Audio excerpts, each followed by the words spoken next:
Hello, today on Brian's Budget Garage, we're going to show you how to put a new collar onto a slip yoke.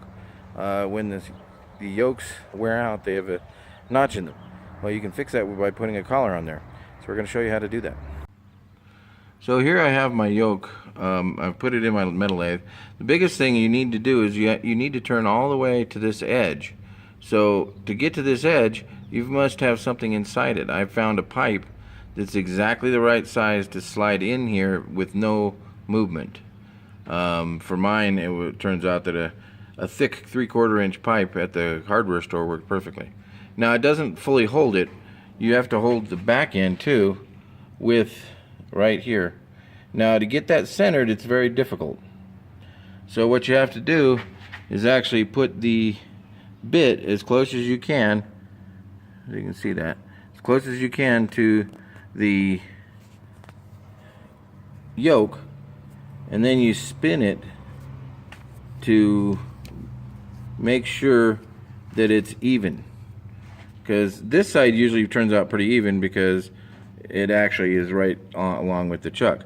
This side though, there's a very slight bit of movement which can cause trouble, so you need to make sure that when you actually put the metal point, and I actually ground it flat so it would be a nice flat surface, is right in the center. If it's not in the center, you're going to oblong your yoke. You're not going to do any good. You're actually going to hurt things. So you don't want to do that. You want to make sure you're right in the center. So I'm showing you the issue right here is the issue. See, it is actually worn a notch. If you look, it's down by about 10 or 2 thousandths or 4 thousandths. That's enough to make the new seal leak. So it doesn't matter you've rebuilt something, you need to make sure that the seals actually have something good to write on. So I'm going to take this whole thing down all the way through here, and then I'm going to put the collar on. Now you got to make sure you're turning it down to just below, or actually equal to the collar, because you want to make sure the collar fits there very tightly. So the inside of this is what I need to measure. So as you see, the inside of this is 1.453. I'll recheck that, but that is what we need to turn the whole thing down to. Okay, so you measure the inside of this and then turn it down to that. So right now the outside is 1.50. I don't know if you can read that. 1.501. Okay. The outside of this collar should, just for sanity check, let's check to see that this is 1.50 also. 494. So it's slightly smaller. Just a hair smaller. So basically we're going to turn this whole thing all the way from here to here to here.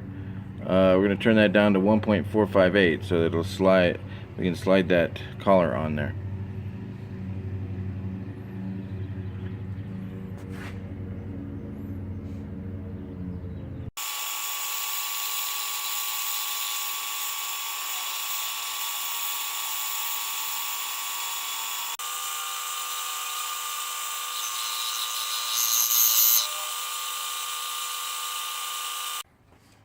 Alright, just finished with this. I'm going to go ahead and measure it.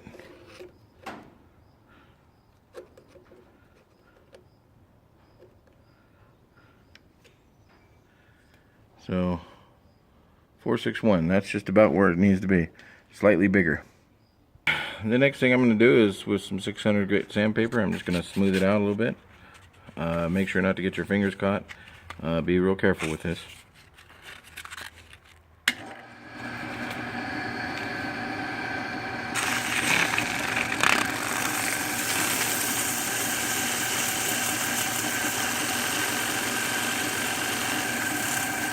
As you can see, if I zoom in on this, you can see there's an end on here that didn't quite get done.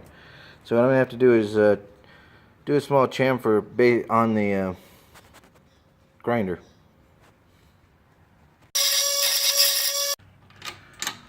I'm using this press to push it on.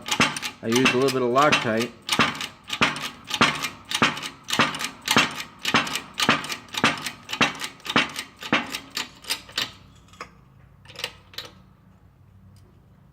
And then it stops. I don't want to warp it. So I put it on. You can see the remnants of the, it's not blood, that's Loctite. Went on fairly well. No damage that I can see. Now let's go ahead and check the size. Make sure it is the correct size. Let's zero it out.